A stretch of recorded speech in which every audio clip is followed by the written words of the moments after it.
कर्म का बंधन अवश्य निर्मित होता है, किंतु कार्य का बंधन निर्मित नहीं होता पार्थ। तुम्हें कर्म और कार्य के बीच क्या भेद है, ये जानना आवश्यक है।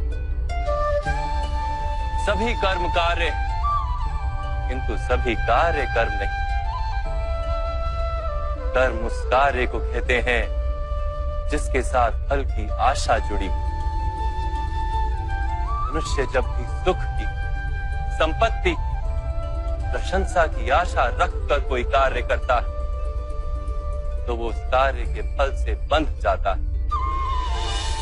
जब किसी कर्म को फल की आशा से किया जाए तो उसे सकाम कर्म योग कहते हैं, और जब किसी कर्म को बिना किसी फल की आशा से किया जाए तो उसे निष्काम कर्म योग कहते हैं।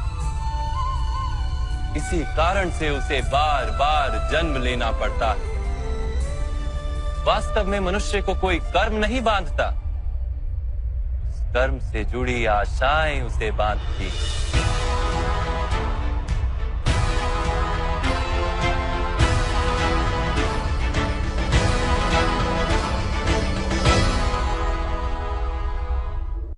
वास्तव में मनुष्य को कोई कर्म नहीं बांधता, उस कर्म से जुड़ी आशाएं उसे बांधती हैं। वो कैसे माधव?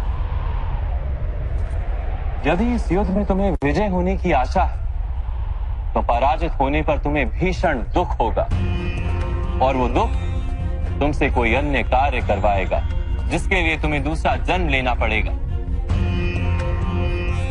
और यदि तुम विजयी हुए तो तुम्हारा अहंकार बढ़ेगा, और वो अहंकार तुम्हें विश्व विजय के लिए प्रेरित करेगा, तुमसे हत्याएं करवाएगा और उसका पाप तुम्हें बांधेगा। विचार करो, यदि तुम्हें इस युद्ध में ना विजय का मोह और ना पराजय का भय, तो इस युद्ध के अंत में तुम्हें सुख प्राप्त होगा या दुख प्राप्त होगा? ना सुख माधव, ना ही दुख। अर्थात तुम्हारा सुख, दुख, हताशा, निराशा, अहंकार युद्ध के कारण नहीं है। युद्ध के साथ तुमने जो आशाएं बांधी हुई हैं, उसके कारण है। क्या ये सत्य नहीं है पार्थ?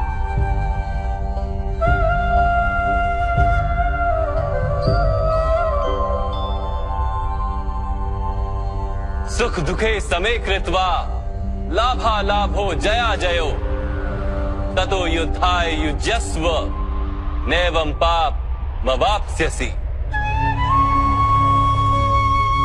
अर्थात सुख दुख को समान मानकर लाभ हानि जय पराजय का विचार किए बिना यदि तुम युद्ध करोगे कौन्तेय, तो तुम पाप के भागी नहीं बनोगे। इसी को कर्म योग कहते हैं। जो सांख्य का ज्ञान प्राप्त कर लेता है वो ये जान लेता है कि वो शरीर नहीं, केवल एक आत्मा है। शरीर के भोग और अनुभव तो केवल मृत्यु तक है, अर्थात वास्तविक नहीं, केवल माया है। उसके लिए कर्मयोगी बनना सरल हो जाता है। परंतु माधव, यदि कार्य से बंधन निश्चित है तो क्या संसार का त्याग करके संन्यास लेना उचित नहीं? इसी विचार का परिणाम है कि आज ये युद्ध हो रहा है पार्थ।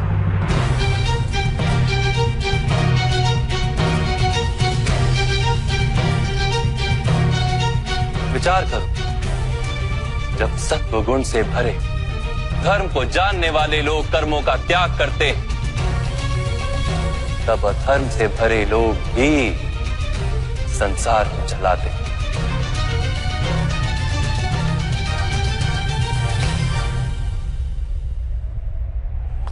यदि महामहिम ने संसार का त्याग ना किया होता तो आज अधर्म इतना बढ़ता ही नहीं।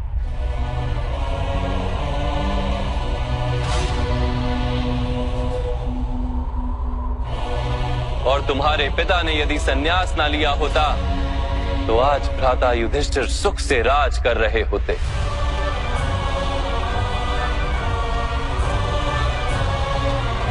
और अपनी प्रजा को न्याय और धर्म का ज्ञान दे रहे होते।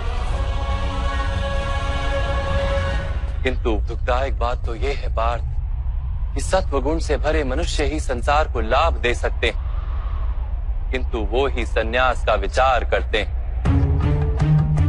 जैसे जल तो भाप बनकर उड़ जाता है और कीचड़ वहीं पड़ा रहता है, वैसे सत्वगुणी सज्जन लोग तो संसार का त्याग कर देते और तमस से भरे अधर्मी लोग संसार में कार्य करते हैं। इसी कारण से संसार में पाप और अधर्म बढ़ता है।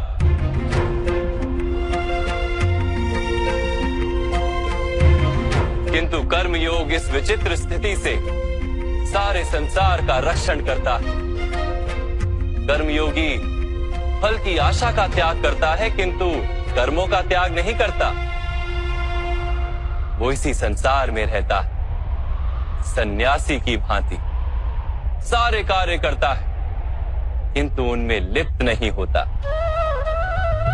कर्मयोगी अपनी संतानों से, स्वजनों से, अपनी प्रजा से कोई अपेक्षा या आशा नहीं रखता। स्वयं उसे संन्यास का लाभ होता है, किंतु समाज को संसारी की भांति लाभ देता।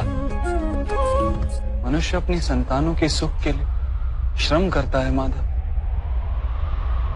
अपनी संतान से सुख की अपेक्षा कैसे न रखे? मनुष्य अपनी संतानों के लिए जो भी करता है वो व्यापार है या प्रेम पार? प्रेम माधव। तो फिर अपने कार्यों के प्रति फल की इच्छा क्यों पार? भविष्य का लाभ तो व्यापार में देखा जाता है, प्रेम में नहीं।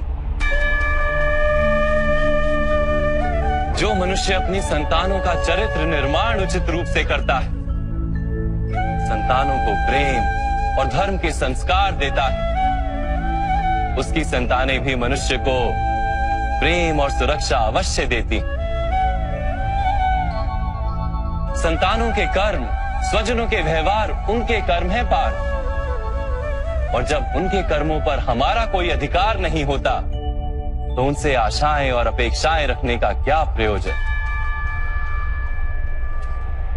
यदि गहन विचार करोगे पार्थ तो शीघ्र ही ये जान लोगे कि जीवन में ऐसा कोई कार्य नहीं है जिसके साथ आशाएं और अपेक्षाएं जोड़ना अनिवार्य हो।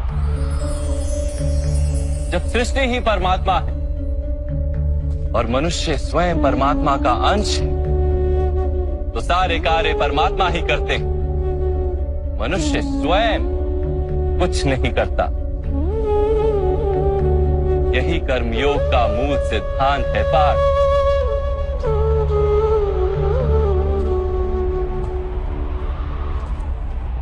तुम्हें भी कर्मयोगी बनकर ये युद्ध करना आवश्यक है पार्थ।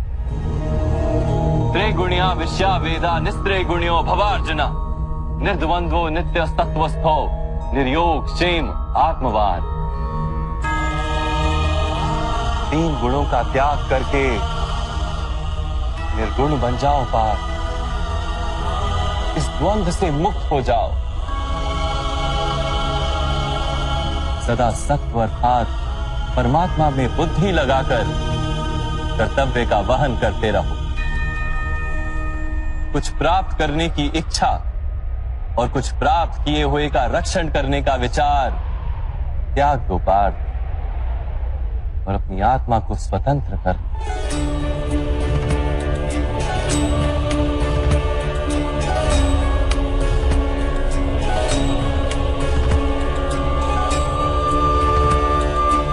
स्मरण रहे पार्थ, कर्मण्यवाधिकारस्ते मा फलेषु कदाचन मा कर्म फल हेतुर्भु मा ते संगोस्त्व कर्मणि। तुम्हारा अधिकार तो केवल कर्म करने का है, फल तो ईश्वर के हाथ में।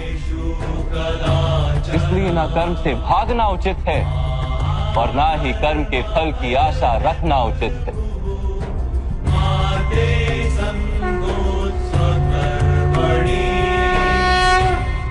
जो फल का त्याग कर दे परंतु कर्म का त्याग ना करे, ऐसे कर्म योगी को कैसे जाना जा सकता है माधव? विश्या विनिवर्तन्ते निरहारस्य देहिनः रसवर्जम रसोप्यस्य परम दृष्ट्वा निवर्तते।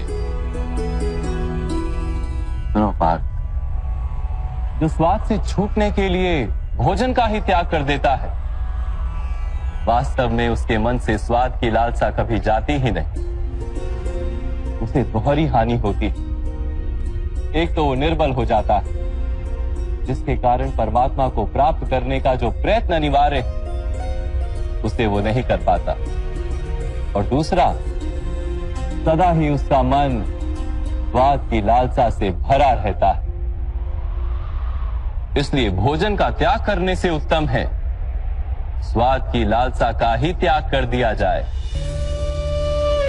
कर्म योगी अपने मन की सारी लालसाओं को खींच लेता है, जीवन को कर्तव्य मानकर कार्य अवश्य करता है, किंतु उन कार्यों से जुड़ता नहीं। और बात, जो व्यक्ति अपने कार्यों से आशाएं और इच्छा नहीं रखता, उसी के कार्य पूर्ण होते हैं। एक असफलता से दुखी होकर जिसका मन डोलता नहीं, एक सफलता से आनंदित होकर जो स्वयं को सर्वश्रेष्ठ नहीं मानता, ऐसे ही व्यक्ति को कर्म योगी कहते हैं। और ऐसा व्यक्ति जीवन में बार बार सफल होता है।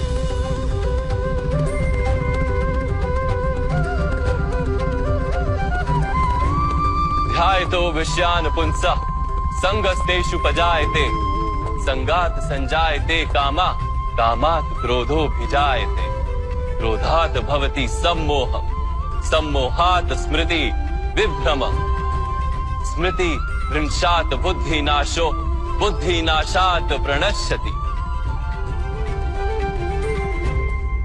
फल की आशा से कामना प्रकट होती है, और कामना का तो स्वभाव है असंतुष्ट रहना। असंतोष से क्रोध उत्पन्न होता है, और क्रोध से मोह जन्मता है। मोह के कारण व्यक्ति आचार और व्यवहार का ज्ञान ही भूल जाता है। ज्ञान के जाने से बुद्धि चली जाती है, अनुचित प्रकार के कार्य होने लगते हैं, और समाज ऐसे व्यक्ति का शत्रु बन जाता है। और अंत में ऐसे मनुष्य पूर्णतः पतन हो जाता है।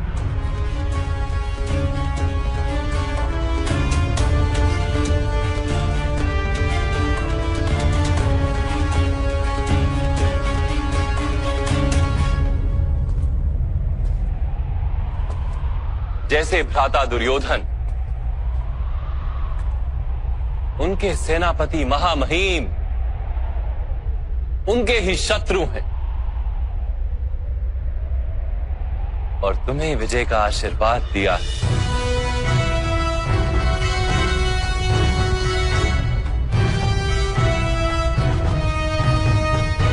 पार्थ, कर्मयोग ब्रह्म विद्या का दूसरा चरण है। परमात्मा में अपनी बुद्धि स्थिर करो, स्वयं को आत्मा जानो, मिथ्या बंधनों से मुक्त हो जाओ,